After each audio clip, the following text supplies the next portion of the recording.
Selamat datang di sesi pembahasan mendalam kita. Hari ini kita mau gali lebih dalam nih soal materi yang Anda berikan tentang konsep ketangguhan atau toughness ya. Betul.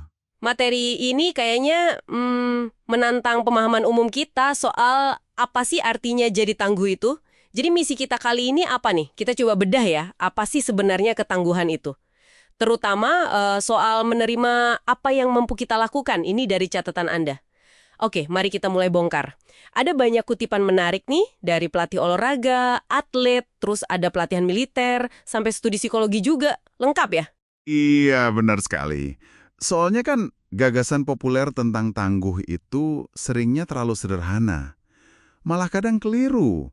Banyak yang mikir tangguh itu ya harus keras gitu, atau kayak nggak punya perasaan sama sekali. Nah, materi Anda ini ngajak kita lihat lebih dalam lagi. Bukan cuma soal tampilan luar aja, tapi lebih ke gimana membangun kekuatan dari dalam. Kekuatan yang dasarnya itu pemahaman realistis tentang diri sendiri. Kita lihat nanti gimana ini muncul dari contoh-contohnya. Oke. Nah, salah satu tema yang kuat banget muncul itu soal kritik ke model ketangguhan gaya lama. Yang keras itu loh.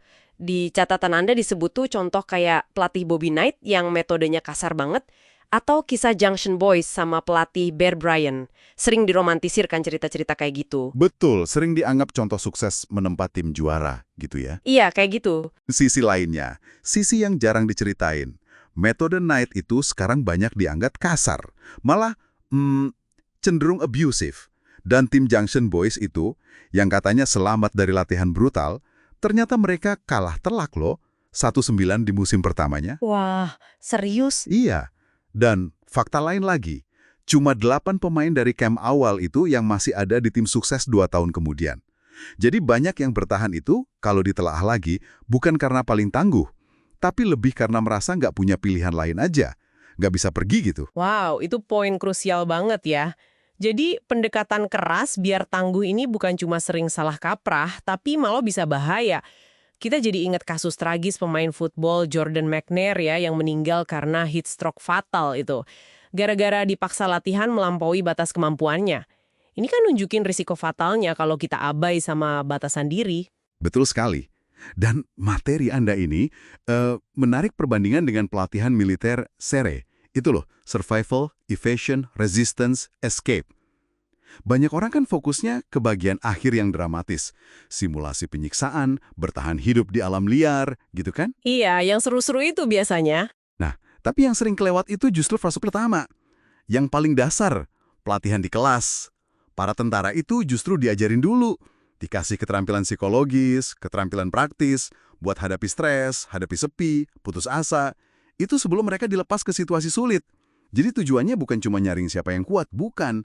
Tapi secara aktif membekali mereka. Ngasih pemahaman tentang apa yang bisa dihadapi dan gimana caranya.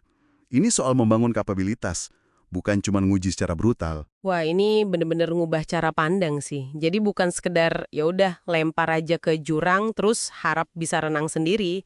Ada kutipan bagus nih dari atlet sekaligus tentara, Drevan namanya di salah satu sumber. Dia bilang kunci hadapi stres itu ya keselarasan.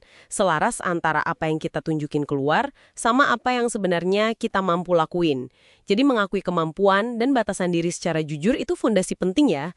Nah ini pas banget sama fokus kita. Menerima apa yang Anda mampu. Tepat sekali. Ini nyambung banget sama konsep keyakinan yang tenang versus keresahan yang bersuara lantang. Itu juga dibahas di catatan Anda. Keyakinan yang beneran, menurut pandangan ini, akarnya itu di pemahaman realistis soal diri sendiri. Tahu apa yang mampu kita lakukan, dan juga pengalaman nyata. Artinya, ya udah ngerjain PR-nya, udah latihan, bukan cuma pakai topeng berani atau ilusi tanpa dasar gitu. Beda banget sama beberapa tafsiran gerakan self-esteem dulu, yang kadang cuma kasih piala partisipasi aja tanpa ada pencapaian nyata di baliknya. Iya. Dan satu lagi nih, aspek penting yang diangkat. Soal punya pilihan atau rasa kontrol. Artikel yang Anda sertakan nyebut eksperimen klasik itu ya, Learned Helplessness, ketidakberdayaan yang dipelajari pada anjing oleh Seligman dan Mayer. Ah, iya, eksperimen itu. Anjing yang dikasih sengatan listrik terus-menerus, Tanpa bisa ngontrol, akhirnya jadi pasrah kan? Bahkan pas dikasih kesempatan kabur, mereka malah nggak nyoba. Ini nunjukin banget gimana hilangnya rasa kontrol bisa matiin inisiatif, matiin ketahanan. Padahal fisiknya mampu. Betul. Jadi, artinya semua ini buat Anda para pendengar.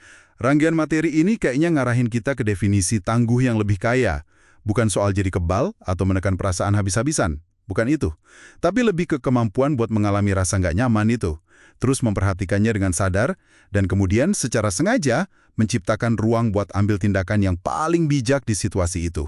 Intinya menavigasi kesulitan dengan kesadaran diri yang tinggi, termasuk sadar sama kapasitas diri kita. Nah, ini kemudian jadi mengangkat satu pertanyaan penting ya buat direnungkan. Kalau ketangguhan sejati itu melibatkan penerimaan diri, pemahaman realistis soal kemampuan kita, terus mampu menavigasi emosi, bukannya menekan.